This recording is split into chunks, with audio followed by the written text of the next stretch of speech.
A while back when Meghan Markle claimed on that big interview with Tom Bradbury of course, ITV, that, it came as a bit of a shock to find that the tabloid world existed over here in the United Kingdom. And then, of course, she went on to say, well, it didn't really exist, of course, where she lived in the United States of America. Absolute fallacy, wasn't it, when you think? Because, of course, for anybody who knows, we've had the National Enquirer for years.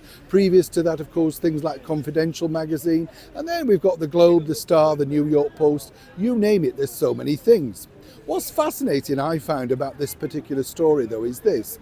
When you look at Harry and Meghan, if you remember, of course, this now infamous front page of that magazine, with Meghan with that glossy hair and those strange pictures that they had taken.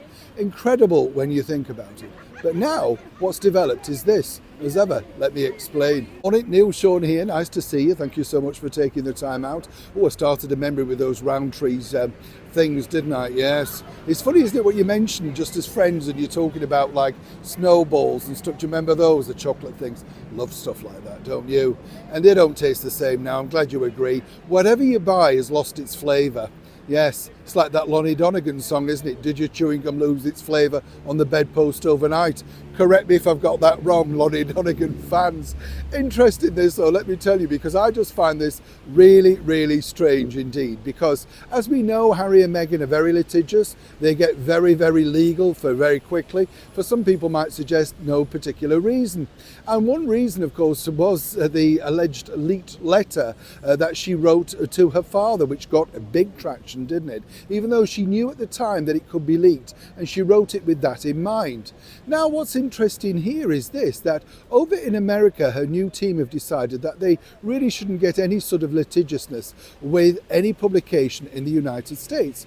And there's a bigger reason for that, in fact. Not only do they believe this, which I'm about to tell you, but also it's just strange in itself, because they are far more, shall we say, full on, for want of a better word, than anything we would be allowed to say over here in the United Kingdom. You see, it wasn't just really about Meghan's hair and Harry's looking like he was a hairdresser on the front of that magazine cover. But you see, over in America, you'll see publications like People magazine, which we know are very friendly towards Meghan Markle, and Us Weekly, US Weekly, whatever you call it, so many others. And what you will notice is this, that they drain the colour and the sort of, shall we say, vitality out of pictures of, say, Prince William, or indeed Catherine, the Princess of Wales, making, of course, Meghan Markle look absolutely glorious, picture perfect, that sort of stuff. More alarmingly, Prince Harry has a full head of hair, rich in colour, with startling blue eyes. I mean, you couldn't look any better than he looks. This is because the magazine editors, the people at the top of those particular publications, are under the deluded belief that if they're nice to Harry and Meghan, eventually they will want to sit down and do a publication interview. How daft are they? As we know, people like Meghan Markle are only interested in things like Vanity Fair, Variety, the glosses, where she thinks she should be, not the tabloid trash that apparently she dislikes so much. You get the picture. But moving forward, apparently Harry and Meghan have been told to go easy on any story that they don't necessarily agree to. And when you think about it, it does make perfect sense. Over here in the United Kingdom, I would say people are fair but honest. Over in America, they're beyond gushing.